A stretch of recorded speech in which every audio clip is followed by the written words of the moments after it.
Pandemia digital, desinfectando su cinismo.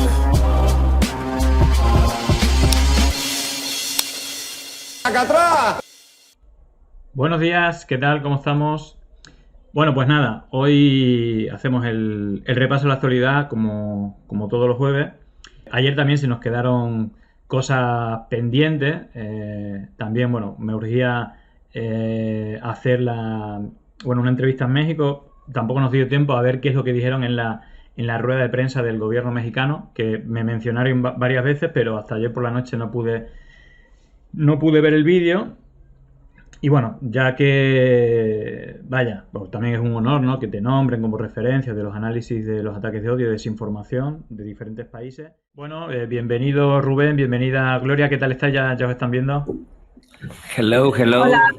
Ya Buenas tardes. De nuevo, la vuelta. La vuelta del verano. Bueno, algunas tenéis suerte. Yo, para mí, Gloria, que o Ibiza, bueno, te diría Mallorca, para mí están como en un eterno verano. La verdad que son una isla maravillosa y que el clima, por suerte, siempre suele ser más benigno que aquí en Madrid.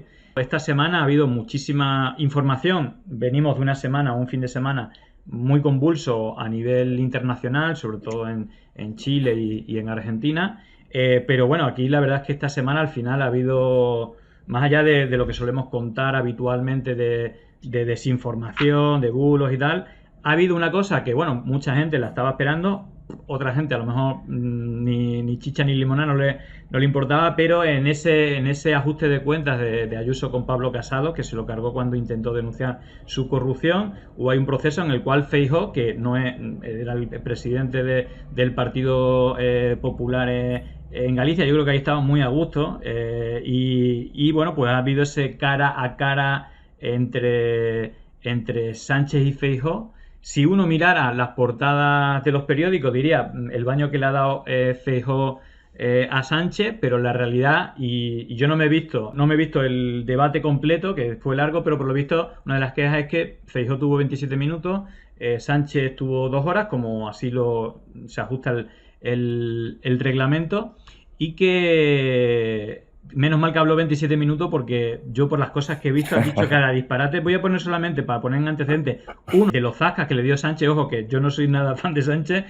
También le echó en cara lo de las eléctricas y el IBEX. Bueno, yo creo que el PSOE ahí creo que tampoco podría hablar mucho, pero simplemente para poner en antecedentes a las personas que nos están viendo y todavía no han visto nada de este debate, algunos de los varios zascas, bueno, más que zascas, que Feijóo se lo puso a huevo porque confundió datos que son elementos de la economía de un país y que Feijóo los estuvo confundiendo. Yo creo que más allá de la buena imagen que quieran presentarle los medios a nivel nacional, pues por lo menos el primer cara a cara grande fue bastante lamentable en el Senado. Son 30 segundos y os pregunto.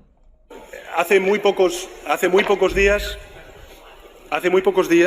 el señor Feijóo hizo una entrevista en la que decía que el gobierno, lo recordó precisamente el ministro Escrivá en las redes sociales, señor Feijóo, que es tan buen gestor, ¿no?, tiene tanta experiencia, dijo que el gobierno no puede subir las pensiones conforme al IPC porque eso superaría la regla de gasto. El señor Feijóo debería saber que las pensiones no entran en la regla de gasto.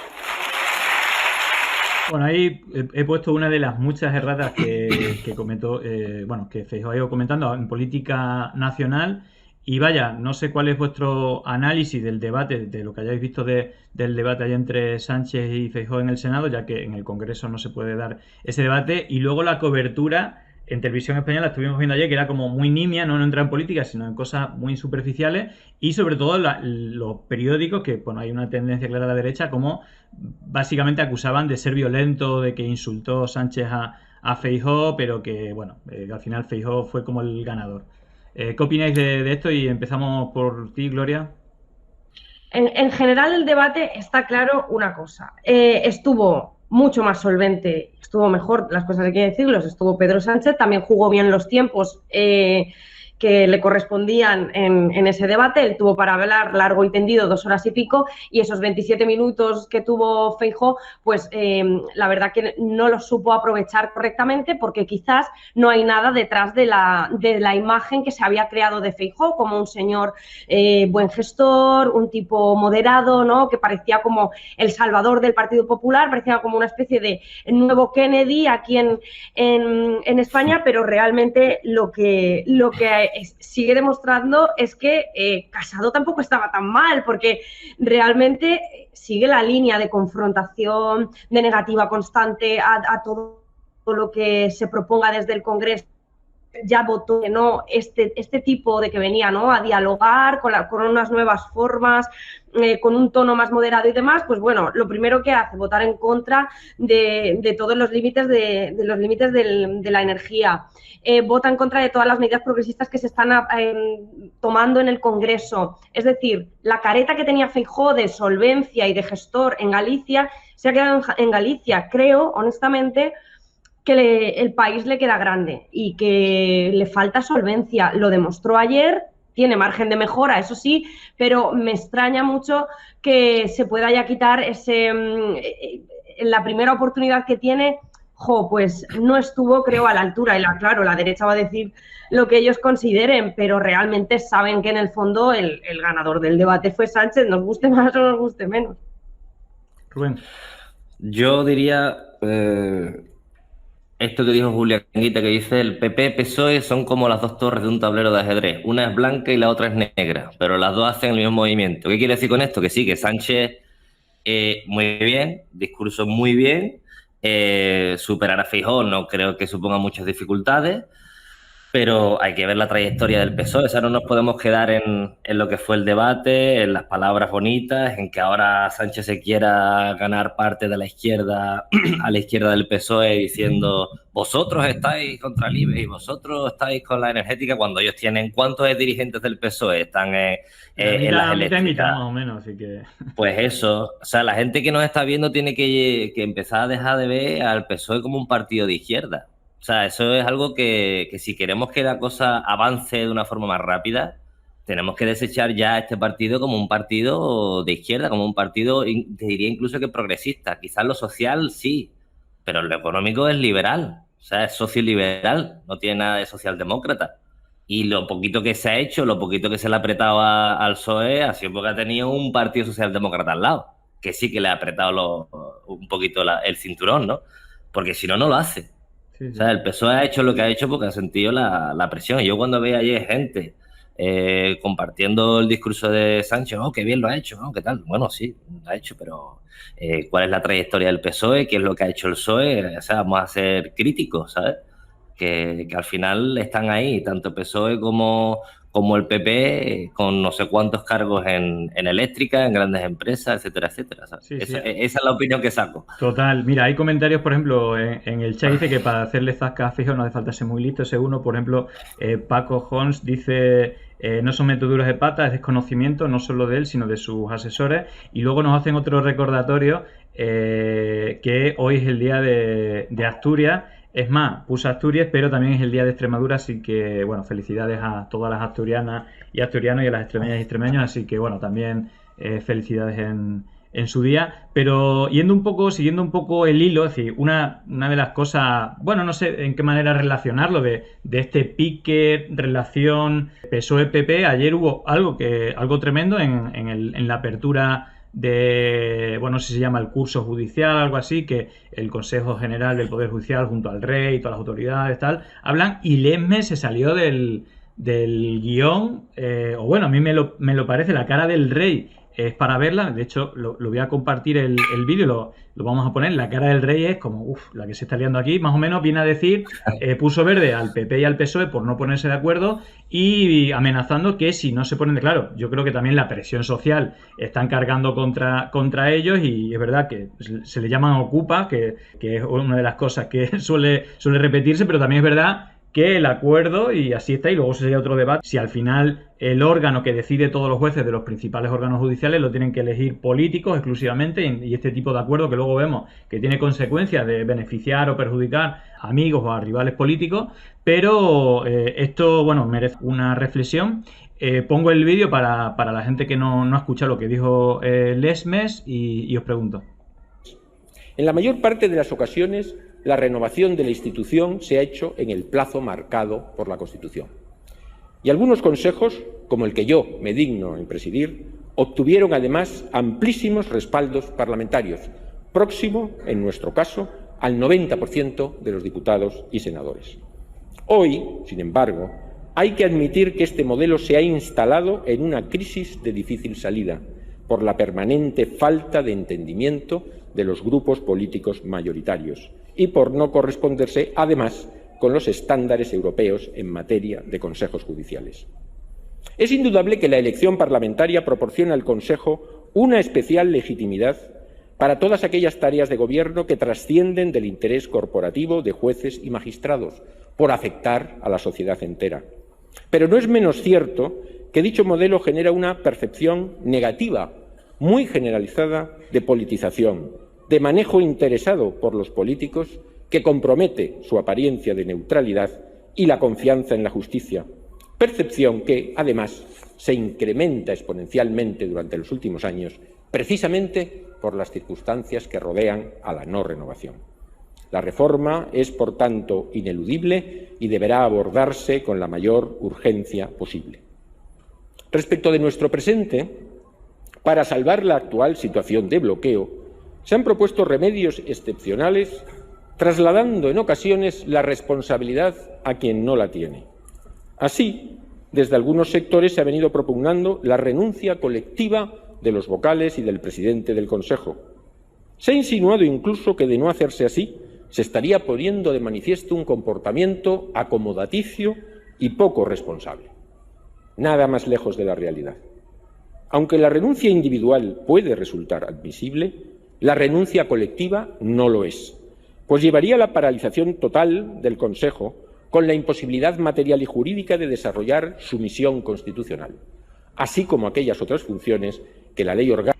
Bueno, viene a decir Lesmes, bueno, echando balones fuera, es decir, que esto lo podían haber hecho hace 3 años, es decir, ya prácticamente ya van a abrir las elecciones, y más o menos dice que han hecho todo lo posible y que la responsabilidad es de los partidos políticos, que nunca había pasado, y que se les ha estado presionando para que dimitan todos en bloque, pero que eso es inaceptable porque bloquearía la justicia, pero que habría una posibilidad de hacer renuncia, y yo creo que habla como en primera persona, de renunciar y, bueno, pues al final descabezar un poco todo esto y forzar el acuerdo. Pero bueno, a buenas horas mangas verdes, es decir, que después de 3 años ocupando un espacio que constitucionalmente no le correspondía, bueno, ahí no sé qué opináis vosotros, pero en este caso, Rubén, no sé cómo lo ves tú, de joder, lo podía haber dicho hace 3 años, que es cuando se agotó constitucionalmente el periodo que tenía que estar, ¿no? Bueno, yo aquí, Gloria, quizá tengo una opinión más desarrollada que yo, ya que he estudiado Derecho, ¿no?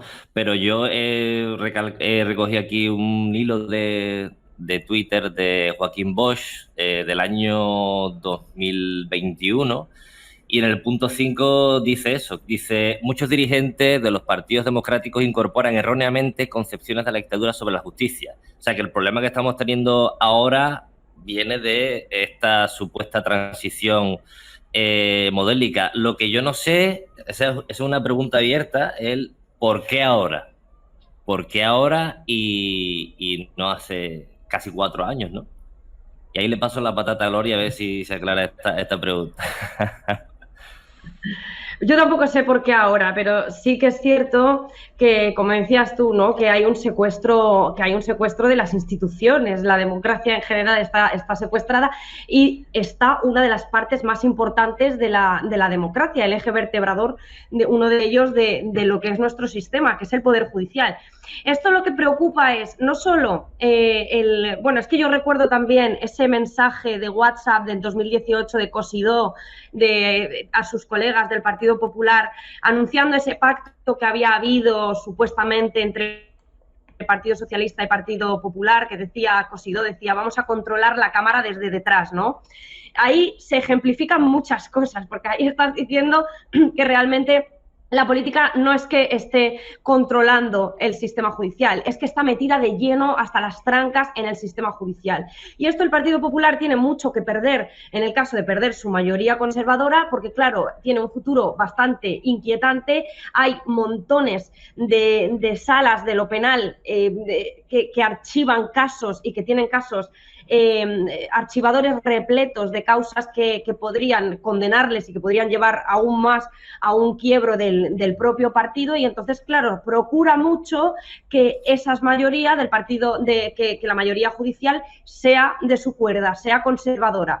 Aunque esté en contra de la Constitución, a ellos les da igual. Ya hemos visto que la legalidad, la Constitución y la imparcialidad judicial le da absolutamente igual siempre y cuando tengan sus muebles bien a resguardo, ¿no? Y es importante también porque concienciar a la gente de la importancia que tiene la no renovación del Poder Judicial, porque dices, la gente de a pie, ¿no? Es como, bueno, estos no se están poniendo de acuerdo, que hay mucho ruido, parece ser que unos no se quieren ir de su asiento, evidentemente, y esto supone que puede bloquear medidas progresistas legislativas que se van adoptando y que van de acuerdo a la sociedad actual.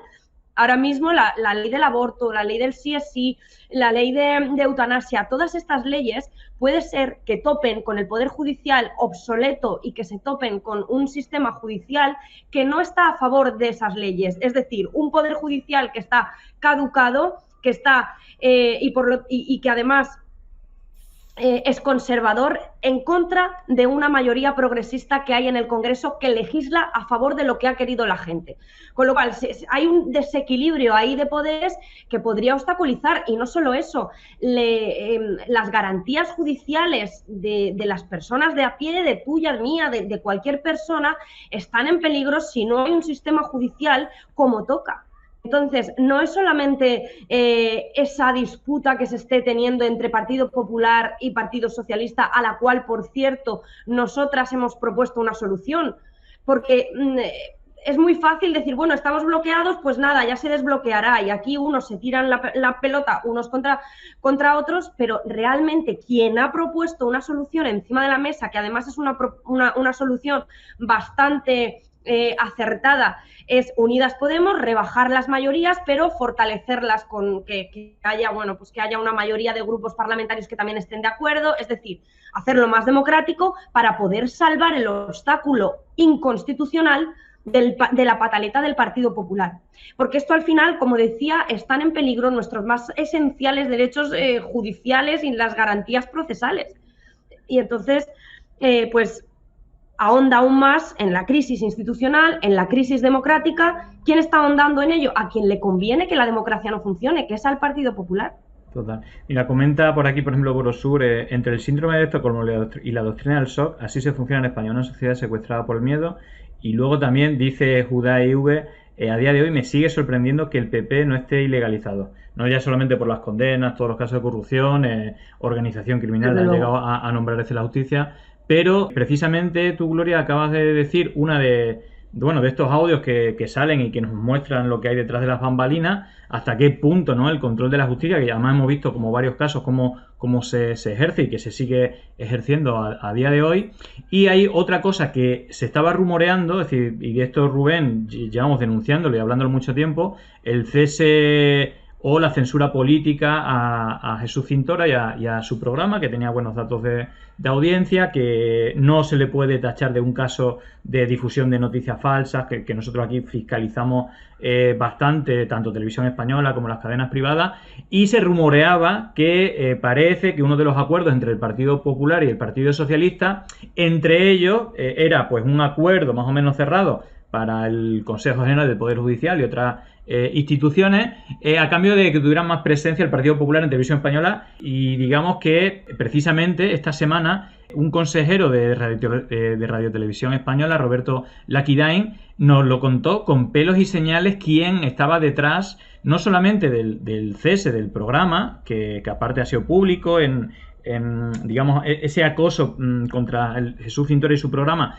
en las sesiones de control y en la actividad parlamentaria. El Partido Popular no ha parado de... Pero aquí habla de personas, incluso de un acuerdo entre Bolaños y Egea para cesar el programa. Es decir, que dice, es decir, en este caso dice nombre y apellido de los responsables políticos y también de la censura que, por ejemplo, en el programa precisamente de Cintora hubo una llamada para cortar, es decir, iba a ir Alicia, la periodista de Infolibre, hablando del caso de corrupción en Murcia, del trato de favores por adelantar en la lista familiares de altos cargos del Partido Popular, y que no solamente denunciaron a Alicia y le hicieron persecución, ella está todavía de baja, se recupera ahora después de una baja médica por ansiedad, de todo este acoso mediático, pero lo que cuenta ahí es que una vez ya preparada la entrevista, hubo llamadas del Partido Popular de gente que le filtró cuál era la escaleta y anularon eso para que no se hablara de ese caso en televisión española. Y me dijo, una cosa gravísima. Voy a poner, para la gente que no lo haya visto, y de hecho voy a pasar el tuit para que lo difundáis, porque yo creo que es de máxima, lo voy a pasar por el chat, ¿vale? Ahí está el enlace de YouTube con la entrevista completa. Voy a poner lo que dijo con pelos y señales y bueno, si queréis hacer un retrato de esto concretamente o cómo veis vosotros la televisión pública, en este caso televisión española, aunque luego lo podemos ampliar a Telemadrid. Os pongo el momento para que lo vea la gente que todavía no lo ha visto. El Partido Popular pidió expresamente en aquellas negociaciones la expulsión de determinados profesionales de la casa y al poco tiempo se efectúa un despido político en Radio Televisión Española y Jesús Cintora, en un programa que funcionaba, que tenía unos datos absolutamente defendibles y es uno de los programas que mejor rendimiento nos han dado los últimos 3 años, tiene que marcharse Jesús Cintora en julio de 2021 a petición expresa de un dirigente del Partido Popular. Bueno, aquí está hablando de eso, yo creo que es consciente, es decir, que todo el mundo sabe, y es más, es público, de manera reiterada la petición del Partido Popular de cerrar ese programa, etcétera. Pero más allá de eso, y hay una frase que yo recojo de Jesús Cintora: ante el derecho a pedir también está la virtud de no dar. Es decir, por más que hubiera una petición reiterada del Partido Popular, ahí parece que hubo un acuerdo entre donde se cambian cromos, y uno de ellos era Jesús Cintora quitarlo. Incluso llegó a hablar que él sabe, pero no puede decirlo públicamente, quién es la persona que ejecutó el acuerdo, pero políticamente ese tipo de negociaciones, no solamente en Televisión Española, sino en el resto de órganos, también los judiciales, eran Bolaños y Egea, si no recuerdo mal. Igual está ahí la entrevista completa, el enlace está en el tuit, pero estamos hablando de cosas gravísimas, y hay que recordar que la televisión española es una televisión pública que debe tener un servicio, un afán público de servicio público y no de herramienta política, como podemos ver, es decir, lo mismo con la justicia. Digo, no sé, Gloria, qué es lo que opinas, pero vamos, a mí a priori este caso concreto es grave, pero por desgracia no es el único. No es el único, como tú dices, Julián, porque realmente, esto lo cita muy bien Chomsky en un libro que recomiendo, por cierto, que se llama Los Guardianes de la Libertad. Comenta cómo realmente las relaciones entre los medios de comunicación son de extrema dependencia con los poderosos, ¿no? Unos les proporcionan dinero y, por otro lado, los otros pues son capaces de dar por buenas noticias que son extremadamente dudosas, pero ir con ello a pesar de que sean bastante burdas las noticias, o simplemente pues ponerse a favor y crear una opinión pública a acción con lo que esté diciendo en determinado momento un partido político. Eso pues crea un nivel de intoxicación absoluta, porque al final la gente tiene la opinión de que quiere un medio de comunicación que digamos, manipula por el dinero que le proporcionan los poderosos, está manipulando una opinión pública. Eso es tan poderoso pues como para echar a gente de los programas, para cerrar programas en televisiones públicas, o incluso de hacer ganar unas elecciones o hacer perder unas elecciones. Lo que pasó con Podemos, por ejemplo, y La Sexta es un claro ejemplo de cómo los poderes mediáticos son capaces de un partido político que en ese momento está apostando por todo lo contrario, por desvincular los medios de comunicación del poder político y, por lo tanto, generar más democracia.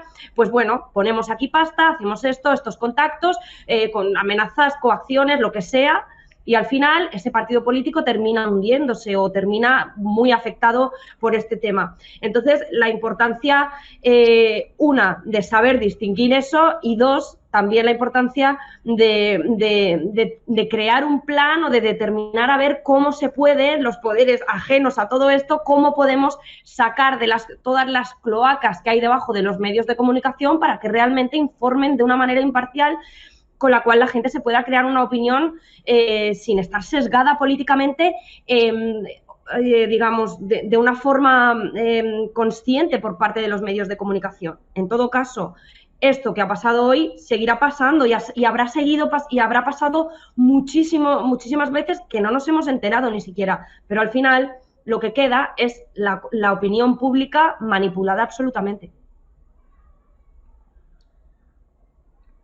Rubén, estás silenciado, creo. Perdón. A ver, pues aquí volvería a sacar lo que había dicho antes de Anguita, ¿no? Esas torres del ajedrez, porque al final las empresas, los bancos, el poder económico controla ese poder político, ¿no? Entonces, para que ese poder político y esas empresas sigan manteniendo ese estatus, esa posición de privilegio, necesitan controlar a las masas, ¿no? Controlar a la gente, controlar la opinión de la gente, ¿no? Si controlamos la opinión de la gente, pues los tendremos controlados políticamente. Si yo hablo de lunes a viernes, de ocupación, al final instalo una forma de pensar en la persona que la convierto en reaccionaria. Es decir, los problemas de vivienda vienen por culpa de los ocupas y no por un problema estructural que viene de otro lado. Si sustituimos de ese lunes a viernes la palabra ocupación por desahucio, estamos instalando en la persona una posibilidad de poder cuestionar ese status quo. Por lo tanto, estaríamos creando una opinión progresista de cuestionamiento de muchísimas cosas, del mercado de la vivienda, del funcionamiento del sistema socioeconómico capitalista, incluso, me atrevería a decir incluso que de la propiedad privada, ¿no? Si fuera un mensaje constante, pues claro que se cuestiona, porque si el problema viene derivado de ahí, al final la gente acaba pensando en ese tipo de cosas. Pero claro, si hablamos de ocupación, mantienes a la persona y al conjunto de la sociedad en esa posición reaccionaria, ¿no? Entonces, lo de Cintora va por ahí, ¿no? El control. Cintora era una válvula de escape de ese posicionamiento de la gente. Lejos de ser un radical que lo único que hacía era su trabajo, lo que cuestionaba era el status quo, las corruptelas del rey, por ejemplo. Era algo bastante frecuente en su programa. Y eso, claro, eso también cuestiona a la posición del PSOE, porque el PSOE es republicano de estampilla y socialista de estampilla y obrero de estampilla, ¿no? Son republicanos, pero Juan Carlista. Sí, sí. Ese es el PSOE. Entonces, claro, esa crítica, lo que venía diciendo antes, cuestiona también el posicionamiento del PSOE. Entonces, vale, Cintora tampoco nos interesa a nosotros porque está dando demasiada información a la gente que también puede perjudicarnos a nosotros, ¿no? Y entonces, por eso accede a quitar Cintora de en medio, porque saben que necesitan periodistas un poquito más mansos, ¿no? Como diría Chomsky. Una persona que no cuestione tanto, una persona que no hable demasiado. Y eso fue lo que le pasó. Y esto de Roberto Laguidaín ha sido brutal. Confirmaba algo que ya se sabía, ¿no? Sí. Y totalmente de acuerdo con Gloria en eso, de que necesitamos contrainformar, porque es que hemos subestimado el poder que tienen los medios de comunicación a la hora de hablar de cualquier tema político. Porque son ellos los que controlan, los que dirigen el debate. Si en la televisión se habla de ocupación de lunes a viernes, el debate estará en torno a esa temática. Entonces tenemos que intentar contrainformar para nosotros marcar el debate, nosotros marcar los temas que se tienen que tratar. Pero eso, claro. No está. Eso es una cuestión de... Sí, pero... Dale. No, que decía que es una cuestión de democracia, ¿no? Al final lo que hablando es hasta qué punto es democrático nuestro sistema. Y si antes no se había cuestionado, aunque evidentemente esto no es nada nuevo, ¿no? Que los medios de comunicación manipulan, pero si este debate está ahora sobre la mesa es precisamente porque ahora hay una fuerza progresista en el gobierno que está levantando alfombras y que está diciendo verdades que son incómodas, que incomodan a la gente, por eso nos quieren tener fuera del Consejo General del Poder Judicial, por eso no podemos tomar determinadas decisiones, por eso nuestra postura al principio es descabellada hasta que luego se hace tolerable y luego ya es algo, como decían, políticamente asumible, ¿no? Entonces, nosotras cuando Podemos o cuando Unidas Podemos entró en el gobierno, cuando Podemos nace y empieza con suficiente fuerza como para decir todas estas cosas que estaban en boca de todos en el mercado o en casa o por la calle diciendo es que los medios nos manipulan,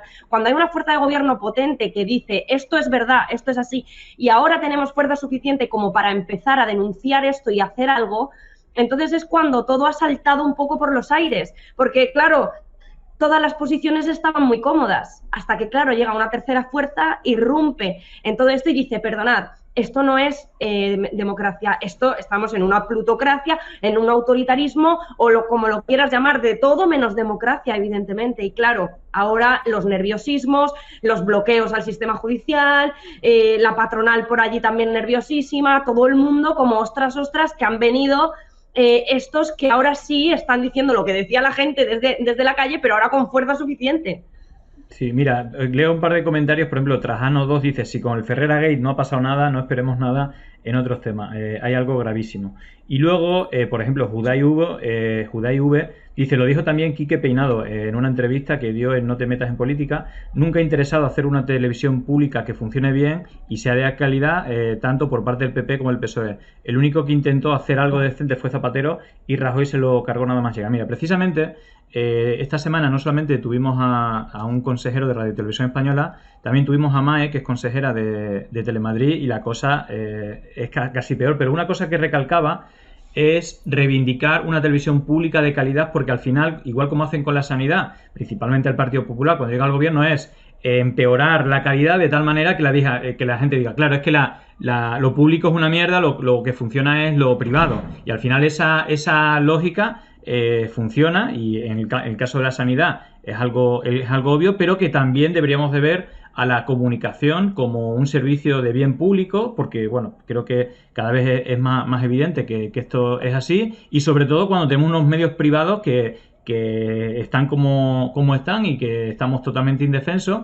Voy a poner el fragmento porque lo que dice es gravísimo, entre otras cosas, y precisamente en estas mismas claves dijo que hubo un ERE masivo en Telemadrid donde echaron a más de 800 personas, pero que se quedaron como directivos y altos ejecutivos, lo que ella llama la redacción paralela, que eran familiares y amigos de políticos del Partido Popular, y que es más, cuando ha llegado Ayuso ha cambiado la ley para reforzar más. Por ejemplo, ella como consejera, que fue propuesta por Unidas Podemos, pues en este caso la van a alargar, es decir, ya no va a haber espacio en ese consejo para esa formación política. Pero la cosa que denuncia es gravísima porque se permiten fake news, propaganda política, incluso la convocatoria de manifestaciones en contra de Pablo Casado y a favor de Ayuso, que lo publicaron por Telemadrid, como hay un WhatsApp por ahí que convoca una manifestación. Solo se publicó en Telemadrid convocando a todos los madrileños que quisieran ir a pedir la dimisión de Pablo Casado, hasta ese punto. Pero pongo este fragmento porque es de oro, y hablamos también de, bueno, en este caso también como el uso político, e incluso en el peor de los casos, las críticas hacia la televisión pública también le benefician, porque también empieza la gente a defender, bueno, es que habría que prohibirla, ¿sabes? Y quedarnos solamente con el privado. Lo pongo y os pido vuestro análisis. En cuanto a los cargos directivos, digamos que algunos de esos cargos directivos se han mantenido, porque durante la etapa de Esperanza Aguirre, de los directores generales de Esperanza Aguirre y de Ignacio González, se les hicieron contratos blindados. Algunos de los cargos directivos que están ahora ya estaban en la época de Esperanza Aguirre y en la época de Ignacio González. Y los cargos intermedios de la redacción ya formaban parte de esa redacción que en su momento se dio en llamar redacción paralela, y esta no es una denominación mía, es una denominación que está admitida académicamente y que ellos mismos se autodenominaron el lado oscuro. En ese lado oscuro había redactores y personas que fueron contratadas que eran familias, hijos de personas con cargos en el Partido Popular. Y esas personas siguen trabajando en Telemadrid a día de hoy. Hilado un poco con esto que ya me estás contando, que ha dejado una herencia, y de hecho algunas de las preguntas que me están haciendo, por ejemplo, es que qué pinta Javier Negre invitada en la televisión pública madrileña. Es decir, claro, sí, eso mismo he preguntado yo en el Consejo de Administración, que qué pintan dos periodistas como Javier Negre y Antonio Naranjo, que están que tienen sentencias judiciales firmes, que ponen en tela de juicio y que están, son sentencias en las que están acusados de malas praxis periodísticas. Yo he preguntado eso mismo en el Consejo de Administración y no se me ha contestado. Echaron a todos los cámaras, echaron a todos los editores de postproducción, echaron a todos los grafistas, a todo el personal de continuidad, a todo el personal de control central, a todos los realizadores, a todos los productores, a todos los ayudantes de realización, a todos los ayudantes de producción, y dejaron a los jefes. A la redacción paralela, como tú decías, también los mantuvieron. También. Uf, en fin, vaya. Y todas estas cosas no te creas que lo sabe la gente, ¿eh? En cuanto a... Perdón, lo vuelvo a pasar, tanto esta entrevista como la de Roberto, que son brutales, esto solamente es un fragmento, están en YouTube, en Pandemia Digital. Ahí he pasado el tweet con el corte por si queréis difundir o coger el enlace de YouTube para ver la entrevista completa, pero en todo caso, ahí comentaban también en el chat que toda esta redacción paralela de la que se habla con familiares viene de la época de Esperanza Aguirre, que se le blindaron los contratos, y también hay que recordar que ahí estaba es decir, mucha de la punta de lanza comunicativa de la ultraderecha en este momento era contratada, es decir, Kake Minuesa, Germán Terç, estaba Alfonso Rojo, estaba Sánchez Dragó, había ahí un repertorio de pseudoperiodistas que en ese momento Esperanza Aguirre trajo, pero también a familiares familiares del Partido Popular, y todo eso ahora mismo ocupa, según nos comenta la consejera, la dirección de casi todos los programas de Telemadrid, y claro, estamos hablando de lo mismo que antes, que es de una extrema gravedad, y en el peor de los casos siempre sale ganando, porque lo usa en beneficio propio, y si es de mala calidad, pues al final, pues que critiquen la televisión pública y que vayan a la privada, o que se valore más a la privada. Es decir, que en todo caso es un win-win, pero vaya, no sé qué opináis en este caso. ¿Le doy yo o tú? Venga, quien quiera. Tú, Rubén, tú, dale. Venga. No, me ha hecho gracia lo del lado oscuro. El lado oscuro, dice, pues sí, el lado oscuro, el imperio necesita mercenarios mediáticos. O sea, por eso que estábamos hablando antes, ¿sabes? Los medios son fuerza política, y eso lo ha entendido muy bien el PP, lo ha entendido muy bien Ayuso, y Telemadrid no iba a hacer ninguna excepción. Yo no había visto este fragmento, que me parece muy fuerte. Una vez más, es algo que llevamos ya mucho tiempo denunciando, pero poco a poco como que se van confirmando las hipótesis que íbamos teniendo, ¿no? Que los medios están al servicio de ese poder económico, porque aunque se considere televisión pública, al final el partido político que está dirigiendo esa televisión pública está al servicio de las grandes empresas. Por lo tanto, es una marioneta de esas grandes empresas. Lo que se sirve en Telemadrid es contenido, volvemos al inicio, reaccionario. Se manda un mensaje para que la persona tenga un pensamiento X, que no se cuestione ese status quo, ¿no? Y nada, o sea, el tema de que aparezca Javier Negre, de que aparezcan este tipo de personajes, que apareciera ese Minuesa, Alfonso Rojo, o sea, es que es escandaloso, ¿sabes? Es normal que después las votaciones sean las que han salido últimamente, ¿no? O sea, las encuestas que daban de Diario Público, que daban 50 diputados más al Partido Popular, y dice, bueno, pero ¿nos estamos volviendo todos locos o no, como decía San Pedro, no estamos locos, estamos manipulados. Sí. Estamos manipulados por la televisión, que la televisión la controla quien la controla. Total, y antes de darte la palabra, Gloria, sí, solamente por comentar, una de las cosas graves que comentó es que una de las cosas que ha hecho Ayuso, refrendando su mayoría, así que le daban los números, cambiar la ley de tal manera que, por ejemplo, las cosas que se tuvieran que aprobar por 2/3, pues cambiarlas y simplemente que se aprueben por mayoría de tal manera que han cambiado la ley, por ejemplo, para echar al director general de la tele y cambiarlo, y también para realmente tomar cualquier decisión que quieran sin tener una mayoría cualificada, sino con es decir, con los números del PP podrían ya hacer cualquier decisión en Telemadrid, robándole la pluralidad al Consejo. Perdona, Gloria, era por dar ese dato.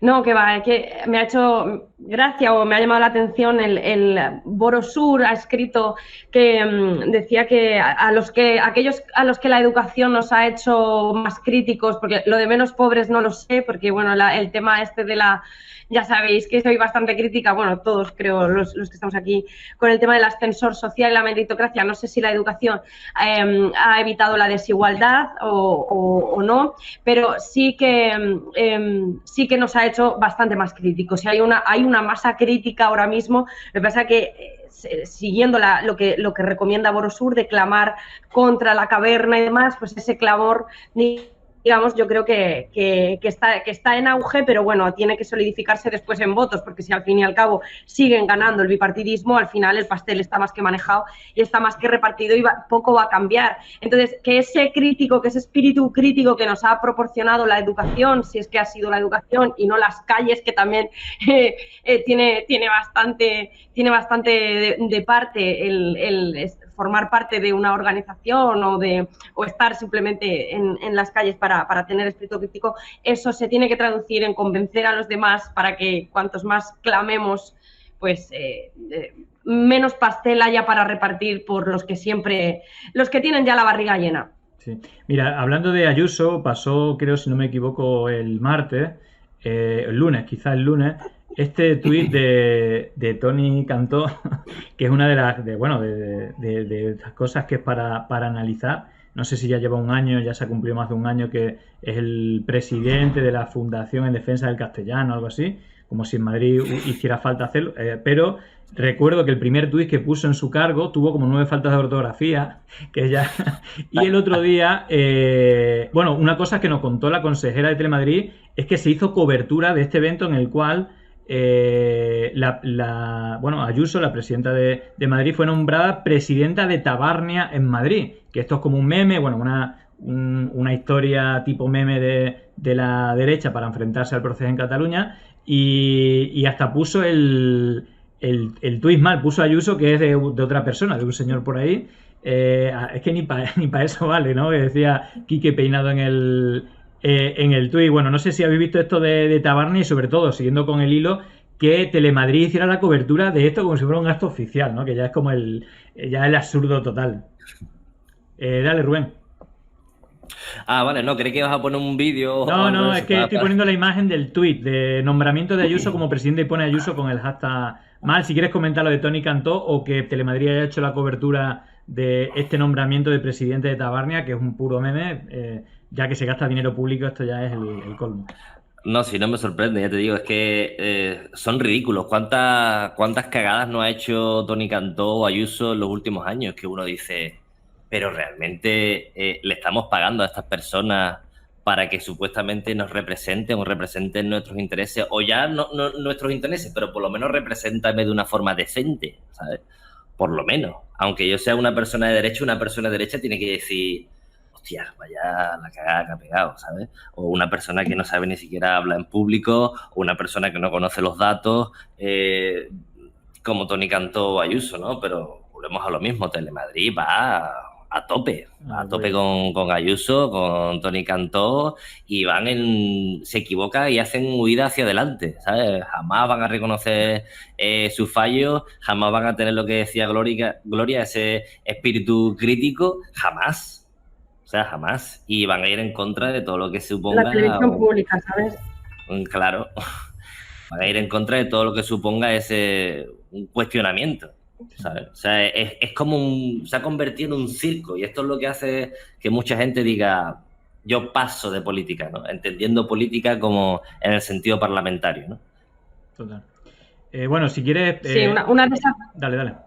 Ay, perdón. No, que es una desafección política que además es que aquí está justificada totalmente. Tú imagínate esa gente que ve Telemadrid, esos abuelos, esas abuelas, o la gente joven, pero fundamentalmente, ¿no? Por ejemplo, Canal Sur, mis abuelos lo ven un montón, la televisión autonómica, ¿no? Y que vea esas chorradas de esa gente haciendo esas cosas, ¿no? Ese señor Toni Cantó con esas edades haciendo esas tonterías, que son absolutamente absurdeces. Es que lo de Tabarny además me parece como que son como... es un meme en sí mismo, son como los carlistas, ¿no?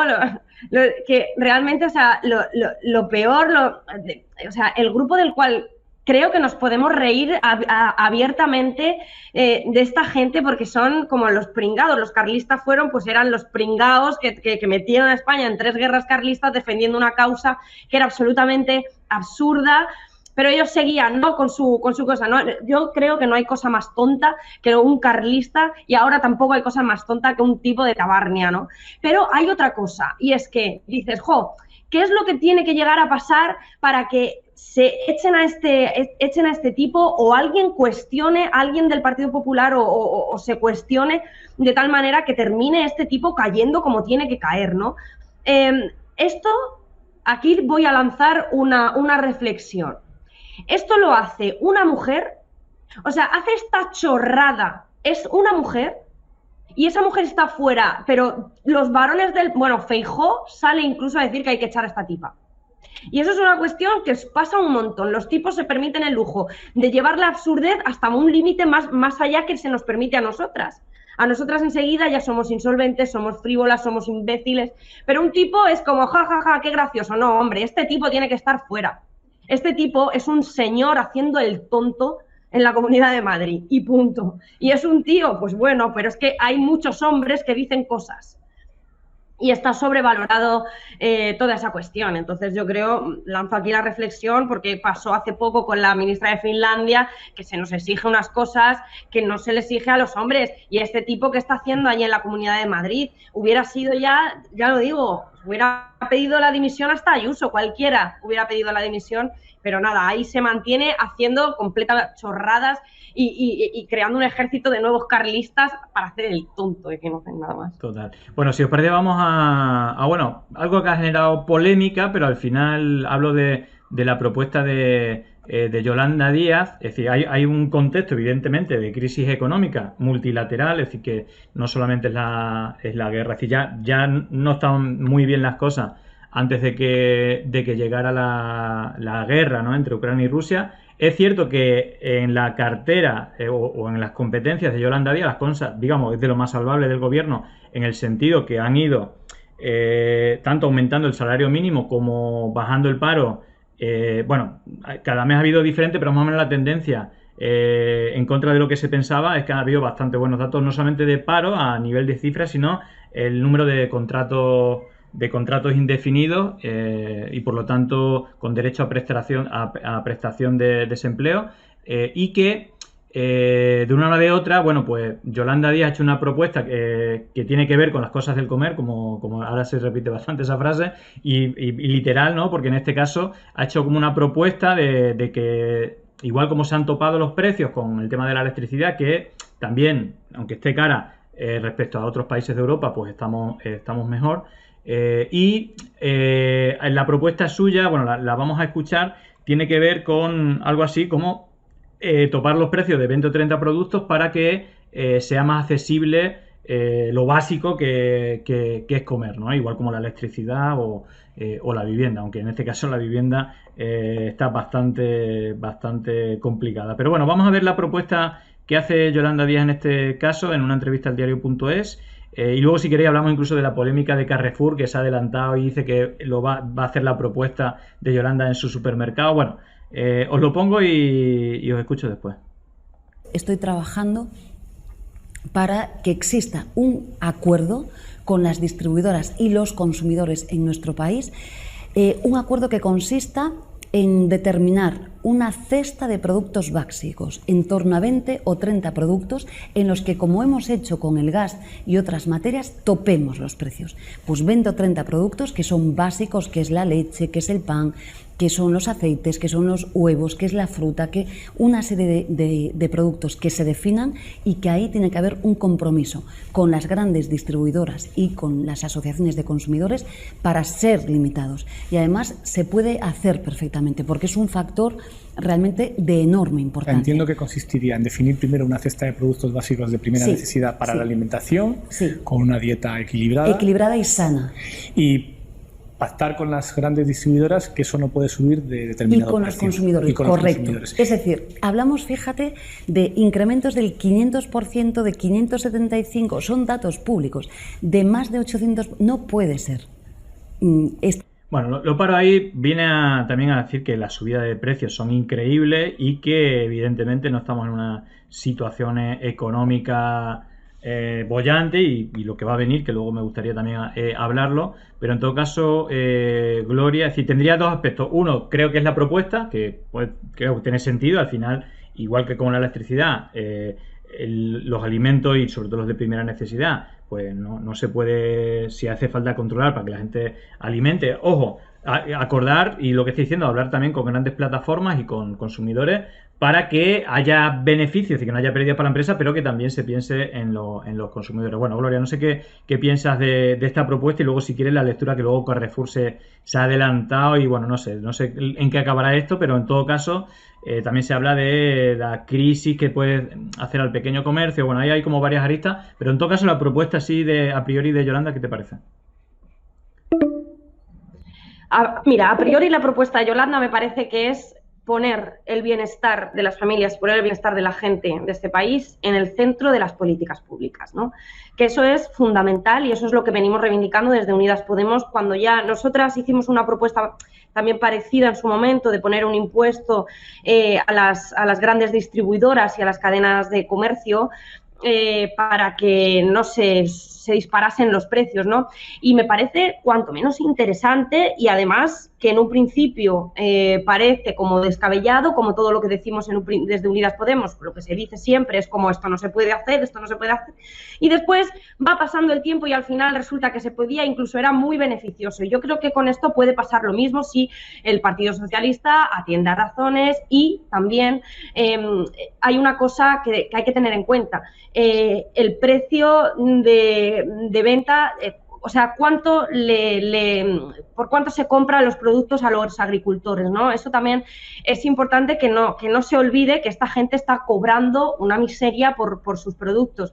Pero creo que con eso, en breve, con la ley de cadena alimentaria que tenemos pendiente de aprobación en el Congreso de los Diputados, en las cuales no se pueden hacer ventas a pérdidas y demás, creo que con eso se puede paliar por un lado. Es decir, hay que tener en cuenta a los consumidores, por supuesto, que es la gran mayoría de las familias de este país, que no podemos estar al albor de todas estas grandes distribuidoras, cadenas alimenticias que inflan los precios como les viene en gana sin tener en cuenta la situación que está ocurriendo, la situación de guerra que se está padeciendo, pero tampoco se puede dejar de lado a los agricultores, a los ganaderos, a los interesados, a los que mueven y a los que están echando para adelante el campo de este país, ¿no? Que se les tiene que pagar bien y no se les puede pagar la miseria que se les está pagando. Y creo que también tenemos que tener en equilibrio esas dos cuestiones. Pero en general, pues me parece acertadísimo. Es que lo que hemos venido a hacer es a poner los derechos los derechos de la gente en el centro de las políticas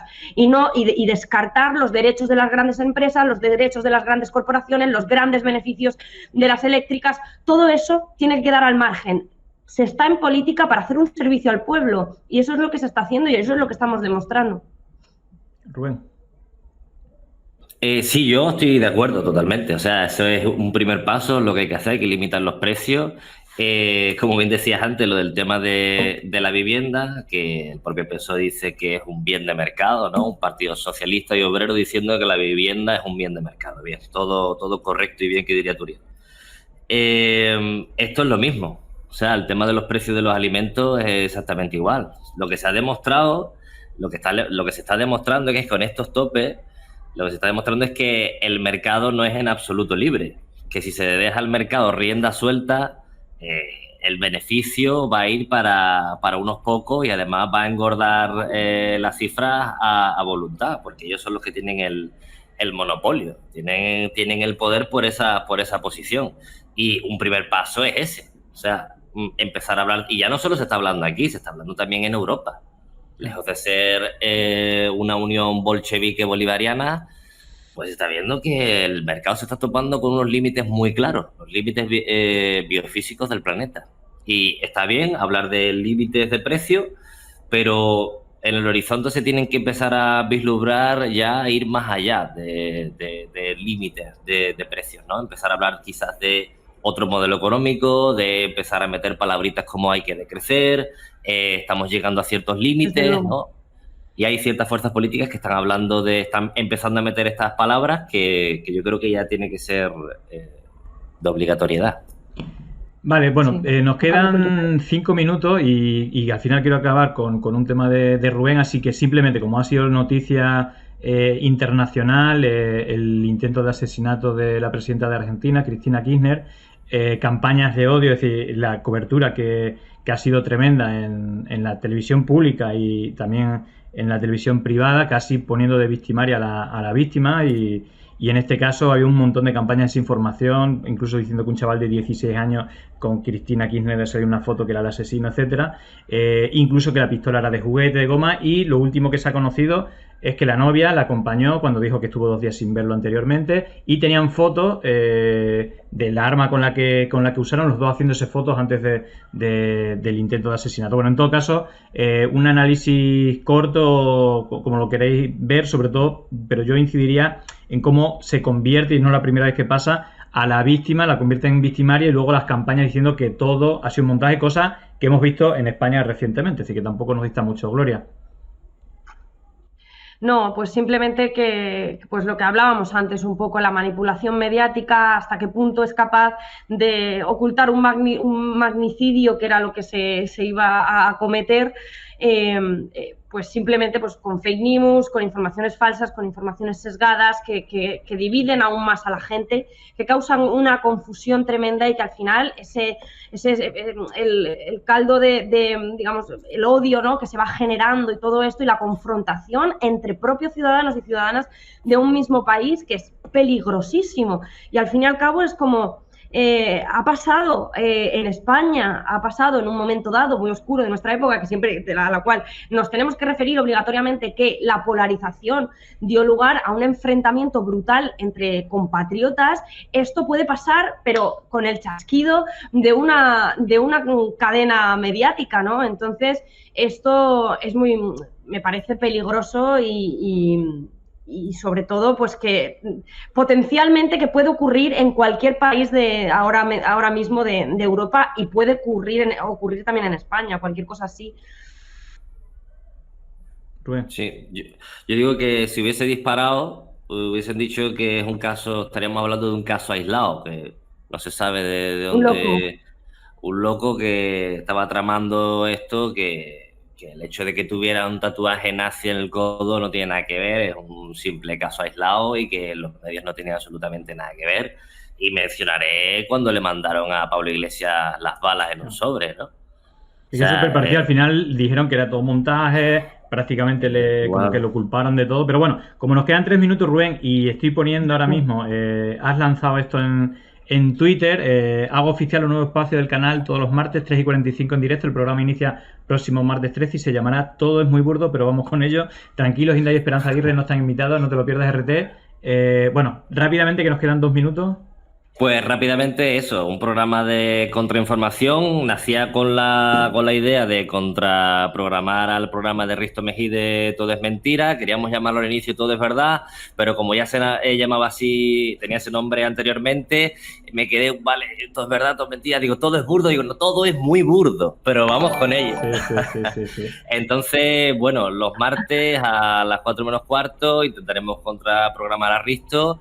Y nada, mencionaremos un poco las noticias de actualidad. Me tendré que comer pues estos tipos de programas basuras con Esperanza Aguirre, etcétera.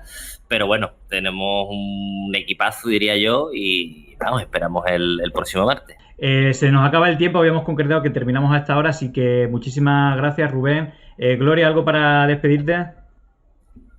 Yo nada, que muchas gracias a todos los que escriben, que no nos da tiempo, que no me ha dado tiempo, pero me ha hecho muchas gracias Judá IV, que ha dicho que ojalá y le hubieran hecho un control antidrogas a Albert Rivera. Pues mira, igual hubiéramos llevado una sorpresa si se lo hubiera hecho. Y nada, encantada de participar aquí con vosotros. Mucha suerte, Rubén, en tu próxima campaña andadura y nada, y ya está, que nos vemos en otro momento. Bueno, muchísimas gracias, Gloria, y Rubén, gracias y Gloria. nos vemos el martes. Gracias, ¿Recuerda la hora?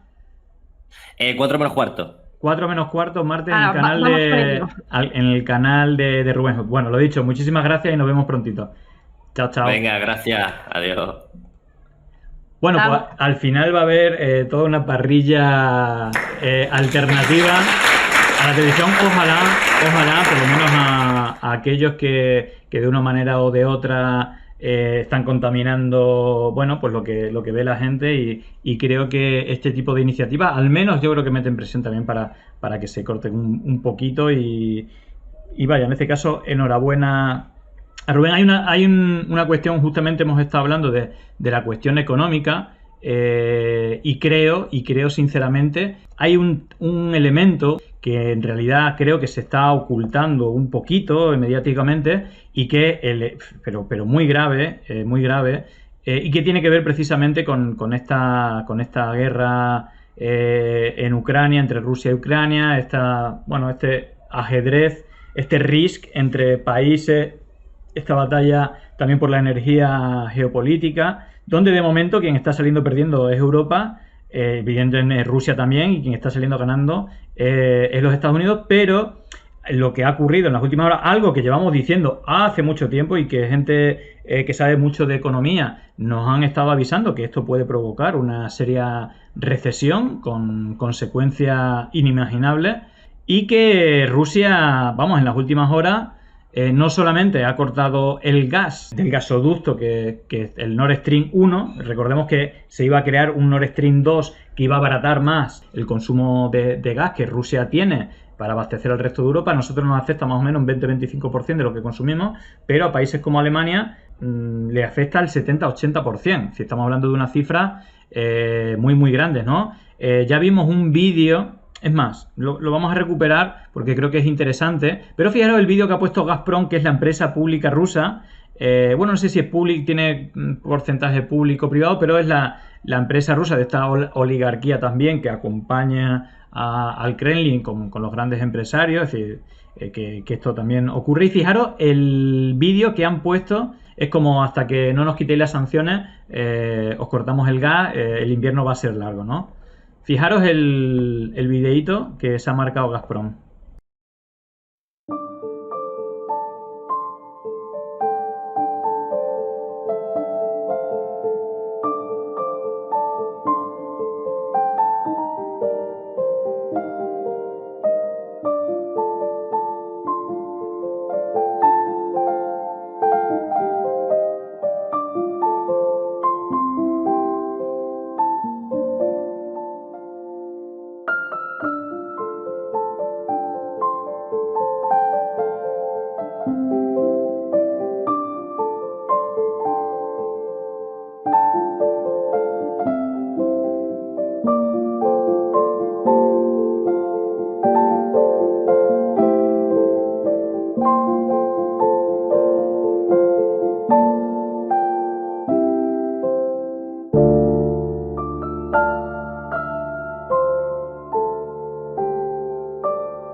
Bastante tremendo. Y bueno, al hilo de esto, justamente hay una última hora, más que con esto de Rusia, tiene que ver con la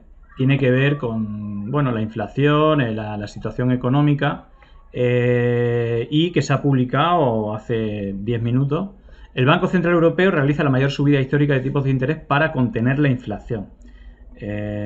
Según escribe Público, el Banco Central Europeo decidió este jueves subir sus intereses de interés en 3/4 de punto porcentual hasta el 1,25, la mayor subida histórica, para frenar la inflación de la zona euro, que se disparó en agosto hasta el 9,1%. Tras la reunión del Consejo de Gobierno, el Banco Central Europeo informó de que también incrementa 75 puntos básicos la facilidad de crédito a la que presta a los bancos a un día hasta el 1,50% y la facilidad de depósito a la que remunera el exceso de la reserva a un día, hasta el 0,75%. Bueno, en todo caso, se empiezan a mover fichas económicas. Yo creo que más allá de este punto concreto, es decir, más allá de esta subida, bueno, yo la verdad es que no entiendo mucho de economía. De hecho, como hoy se iba a tratar bastantes temas económicos, ayer lo comenté que íbamos a invitar a Eduardo Garzón y que creo que tiene... Es decir, que esto necesita un análisis mucho más profundo. Justamente Yago del Salto estaba fuera y Eduardo Garzón me dijo que precisamente no podía porque tenía un congreso de economía, pero que en todo caso que seguramente uno de estos jueves vendría. Pero más allá de eso, y volviendo al tema de anterior, porque aquí no puedo hacer un análisis más sesudo, más allá de lo que se pueda decir en la información de público, siempre este tipo tiene como, no es blanco ni negro, sino tiene elementos positivos y negativos, pero de lo que sí hemos hablado, y yo creo que esto es brutal, y ya venía avisando Rusia, de hecho por sus cuentas oficiales. Fijaros este vídeo, que lo vimos en su día, ya avisaba, es decir, Rusia ya avisaba, fijaros. La embajada de Rusia en España. Este vídeo es brutal y este es más, vamos a poner la fecha, 29 de julio. Es decir, hace un mes y 2 semanas. Tiempo para moverte a Rusia.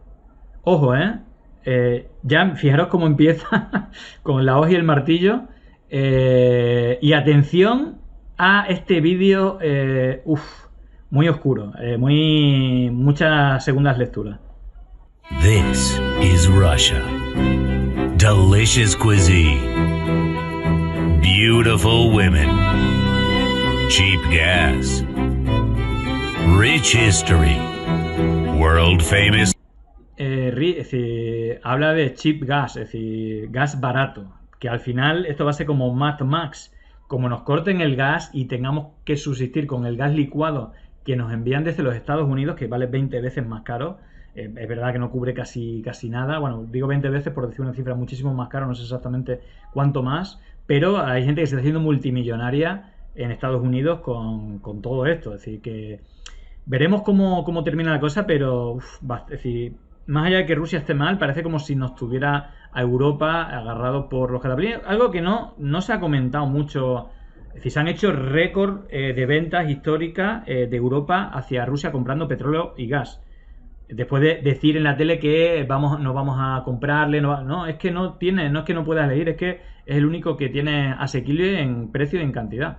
Pero fijaros el vídeo, que es bastante oscuro. Literature, unique architecture, fertile soil, cheap electricity and water, ballet, cheap taxi and delivery, traditional values, Christianity, no cancel culture, hospitality, vodka, economy that can withstand thousands of sanctions.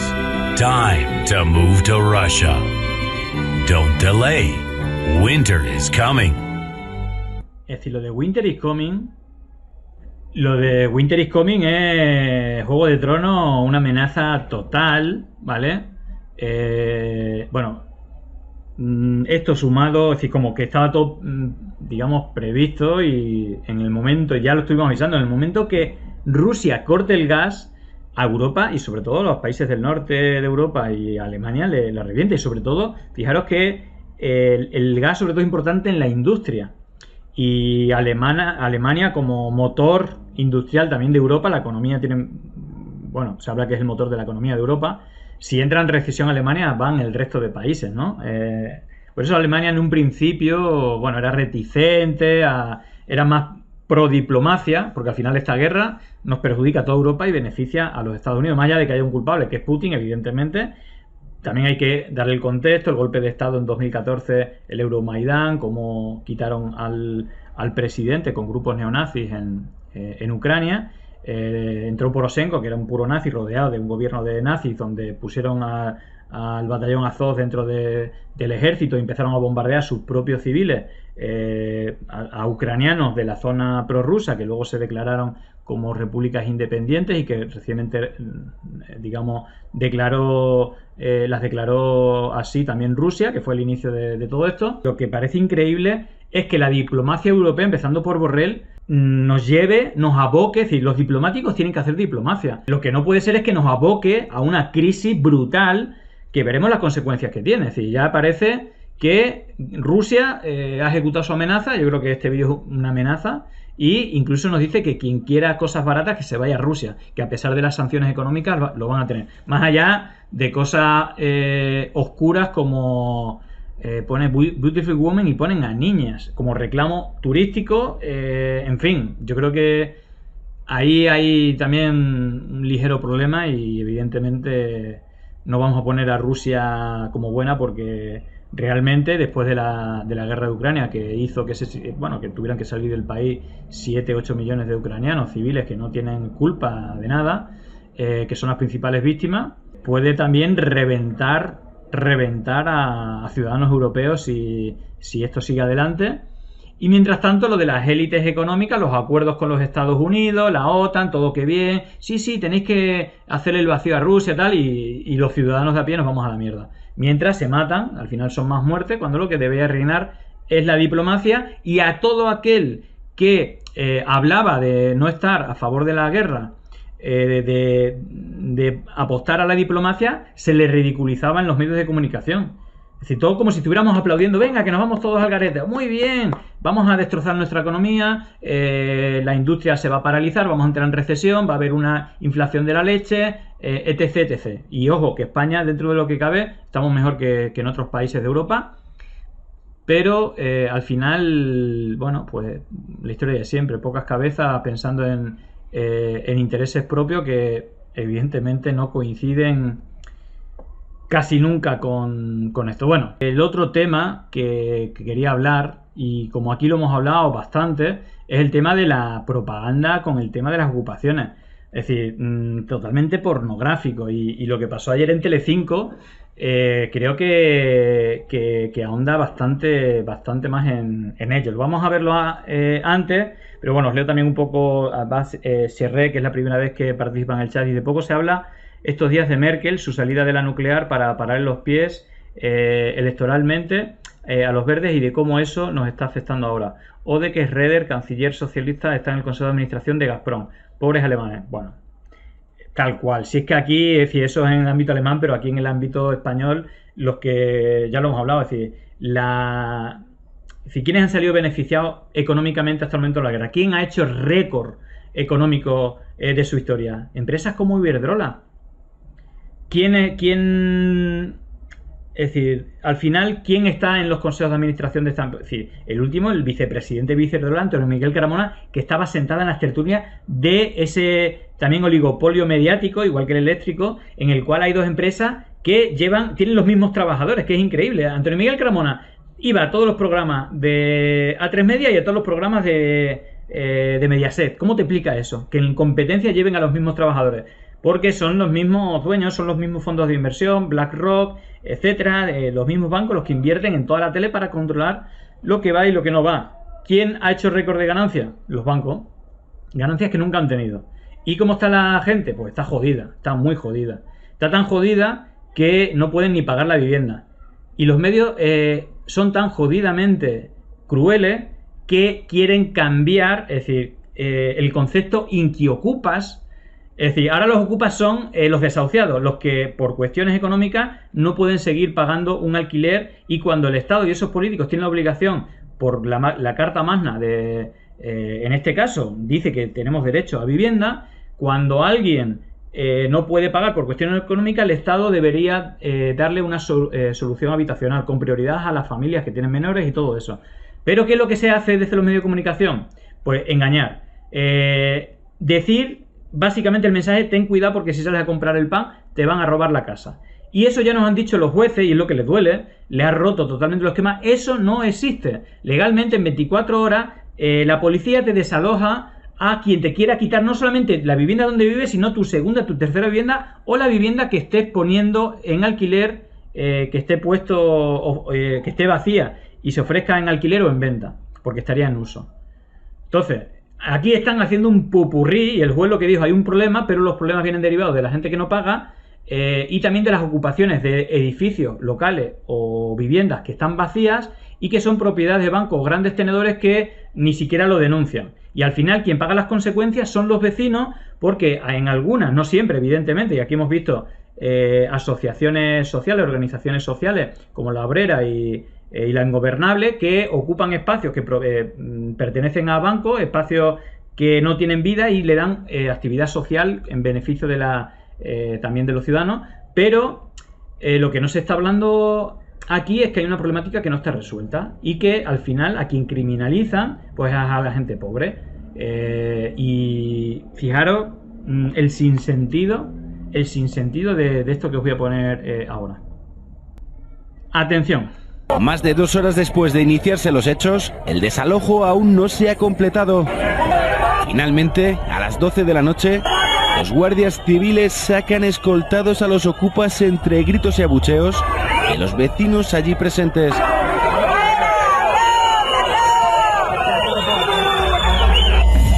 Es en una ocupación en un local comercial en los bajos de este edificio.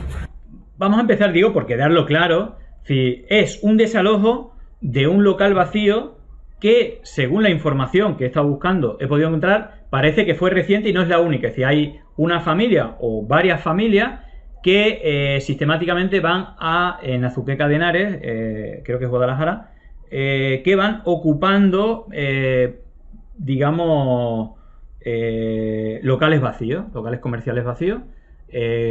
¿Por qué? Porque cuando es una usurpación, es decir, no es una vivienda donde viva alguien, sea primera, segunda, tercera vivienda o puesta en alquiler, y sobre todo si pertenece a un banco, es una usurpación y el proceso se puede alargar. Ojo, se puede alargar, en principio judicialmente hubo reformas para que en 20 días, si lo denuncia, tenga que demostrar la propiedad o no sé qué cuestiones, y en 20 días se desaloja, ¿vale? Esto lo explicó también el juez. Todo eso bajo legislación, y en 2020 hubo cambios para que los desalojos fueran inmediatos, pero estamos hablando que hay un desalojo, no es que haya unos ocupas que se mantienen, y parece que fue más o menos rápido en función de la denuncia. Pero en todo caso, fijaros qué ocurre a continuación. ¿Sabemos cuánto tiempo llevaban estos ocupas en ese lugar? No. Yo lo desconozco, pero sí que llevaban, no era una cosa reciente ni muchísimo menos. Yo lo desconozco, pero desde luego que era una cosa que no era reciente y llevaba muchísimo tiempo. Empezamos bien.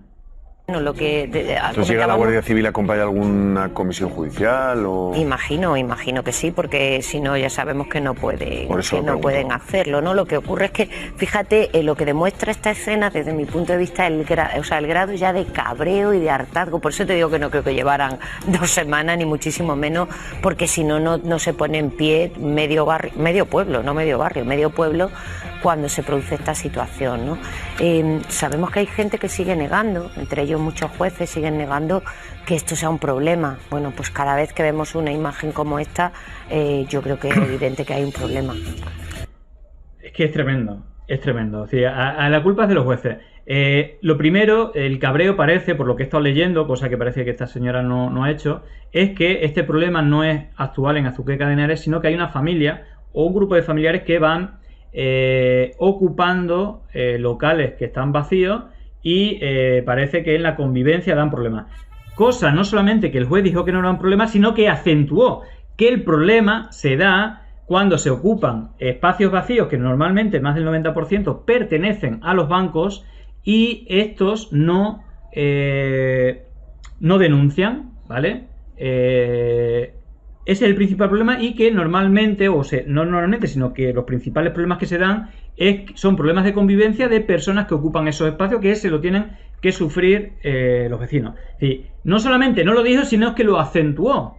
Y lo que donde pone el acento precisamente tanto el juez Vox, Joaquín Vox, como el juez de Reus, es que la gente confunde los términos y una cosa es allanamiento de morada, que es lo que repiten, que es el peligro, que te van a quitar la casa donde vive. Joaquín Bosch dijo que en 12 años o en 16 años no conoció ni un caso. El juez de Reus que todos los casos se resolvieron en 24 horas y que es una infinidad de los casos. Y la gente lo quiere llevar a este punto. Pero seguimos, ¿cómo sigue la cosa? Pues que un juez niegue justo algo, que es una evidencia por un lado, y que es el que tiene que dar equidad cuando existe alguna problemática en la ciudadanía, en la sociedad. Creo que también de juez para mí de luego tiene poco, ¿no? Yo creo que esto es una vez más una señal de que la ocupación es un problema que comenzó, creo, como algo, cuando empezamos a informar, como algo aislado, que pasaba o nos hacíamos eco de vez en cuando. No considerábamos que esta lacra podría llegar a pueblos, a ciudades, a plazas de garaje, a viviendas, a segundas residencias, etcétera. Y lo que está pasando es que cada vez va más increciendo. Es la sensación que tengo yo. Desde luego, no hay día que, no digo todos los medios, pero que se informen de historias muy diferentes, y nosotros incluso sabemos que hasta tenemos que cribar qué historias contamos, porque tenemos un montón de historias todos los días parecidas o similares. Y que no se ponga fin a esto, que cada vez atañe a más personas, me parece una problemática del pleno siglo XXI que tendríamos que tener muy presente, porque nos puede pasar a cualquiera. Y cuando nos pase... Incluidos los jueces, ¿verdad? Incluidos los jueces, por eso digo que incluidos los jueces. De todos modos, que un juez... Es que es tremendo. Todos los días, bueno, reconoce que todos los días, no uno, la mitad de la programación son ocupaciones. Ellos mismos dicen que son 40 al día. Y hablamos que son 40%. Dame un segundo. Digamos que es decir, son 40 casos diarios de ocupaciones, pero que el 90 y mucho % son ocupaciones de edificios, sean viviendas, sean locales vacíos, y en el 90% de los casos pertenecientes a grandes tenedores, bancos en un 70-80%, y a otras grandes tenedores que no denuncian, y por eso no se resuelve. Es decir, la sobredimensión que se le está dando al caso, y sobre todo la orientación, porque le están echando que no le ocupen la casa al juez, si estamos hablando de un local vacío y que se ha desalojado, no que se permite. Es decir, creo que es de una irresponsabilidad tremenda, ¿no? Y cómo aquí les ha dolido lo del juez, evidentemente, y sobre todo que los dos acentúan una cosa, que existe el problema, pero es que la gente no sabe delimitar lo que es el delito, que es el de allanamiento de morada, un delito grave, un delito leve, que es el de usurpación, que son edificios vacíos y que es mucho más numeroso que los allanamientos de morada, que son casi inexistentes. Y cuando es que ¿a quién se le ocurre entrar en un sitio para que en 24 horas lo desalojen y lo metan en la cárcel? Es decir, los que ocupan lo saben perfectamente. Eso no quiere decir que no causen problemas, pero es que sería tonto negarlo. Y aquí estamos viendo un caso, pero estamos viendo un caso no de ojalá le ocupe la casa al juez. Es que no ocupan las casas de la gente que vive, ni siquiera la segunda vivienda, ni la de la abuela, ni de... son casos muy minoritarios. Entonces, la alteración de la realidad que están dando es tremendo. Es tremendo. Terminamos de verlo. Pues diga que es un delito que está a la cola, que es verdad o que sea residual, hay que tener en cuenta también las consecuencias que acarrean y la percepción de inseguridad, los problemas que no es lo mismo que te quiten el bolso que te quiten la ideología política de ese juez. La estadística, lo que dice Patricia es importante, porque la estadística es una cosa, la sensación de seguridad es otra. Las estadísticas son una cosa que no son tan alarmantes. Creo que ha subido, es decir, hay datos que subió un 0,03 entre el 2019 y 2020. Vox dijo que era un 45% desde que estaba Sánchez. Creo que neutralizó un informe que demostraba que era el 0,37 los casos, pero en este caso da igual las estadísticas. La pregunta es, dice uno de ellos, es que antes no dábamos tantos casos de ocupaciones. No, es que antes daban los desahucios, cómo echaban a familias con niños. Es decir, la gran estafa bancaria se llevó por delante un montón de familias y de negocios y de vida. Y ahora no contáis ninguna. Ahora le llamáis inquiocupas. Aquel que no puede pagar el alquiler, que son, por desgracia, muchos casos, ahora son inquiocupas. Evidentemente, a los dueños tienen derecho y le ocasiona problemas, pero no hay que olvidar que es que los políticos o el Estado, las comunidades, tienen que responsabilizarse de lo que dice la Constitución, que es que, digamos, tenemos el derecho a una vivienda. Por eso, la falta de soluciones ocupacionales crean este tipo de problemas. Y el problema va mucho a los tertulianos que están en la tele, sin más. ¿Por qué no llevan al juez que se defienda, ya que se van a meter con el juez? Al final, ¿qué es lo que tenemos? Pues ni más ni menos a muchos José Motas. Es decir, que aquí se define perfectamente el papel del tertuliano. Fotografía de realidad, en lienzo, vamos, un lienzo de contemporáneo total. Sí, pero esta gente encima se osa con un caso que ellos son los que catalogan, que son los habituales. Luego dice el juez que es mentira, a ver si le roban su casa, a ver si le ocupan su casa, pero ¿de qué van? Por su ideología política debe ser. Es decir, es que es tremendo. Es que es tremendo. Y aparte de eso, es que da igual la tele que pongas, vete a cualquiera. Es que, fijaros, hacer un recuento, los casos de ocupaciones y los casos de desahucio. El dato que da Joaquín Vox, y son datos, es decir, no son opiniones, es que el número de desahucios es 10 veces superior al de ocupaciones. Y dentro de las ocupaciones, más del 90% son de espacios no habitados y que en gran parte, más del 90%, son de grandes tenedores, al menos el 70% son bancos, y que no denuncian y por eso no se ejecutan. Y eso trae problemas a precisamente pues al vecindario en algunas ocasiones, no siempre evidentemente, pero en algunas ocasiones ahí se refugia pues gente con problemas de droga o incluso para traficar con droga, narcopisos, etcétera. Eso es una realidad, pero eso no tiene que ver con los ocupas o con el problema de ocupación de vivienda, porque repito, si ocupan tu vivienda o tu segunda vivienda, o incluso una casa que tengas puesta en alquiler o a la venta, en 24 horas se desaloja y ese tipo, en el caso de la casa esté ocupada, por allanamiento de morada, son 2 años de cárcel. Pero es que nunca juegan así los ocupas. Puede que algún despistado, algún delincuente lo haga, pero la gente que ocupa no son las cuestiones que... No es la realidad, la están alterando. También con beneficio político. Ya hemos visto cómo creo que fue en Telecinco, en Antena 3, es lo mismo, llamaban inquiocupas. Claro, ya no dan desahucio, ahora no ponen la foto del niño, no la ponen. Cuando lo ponen en la puerta, si lo echan de casa y se tiene que buscar la vida.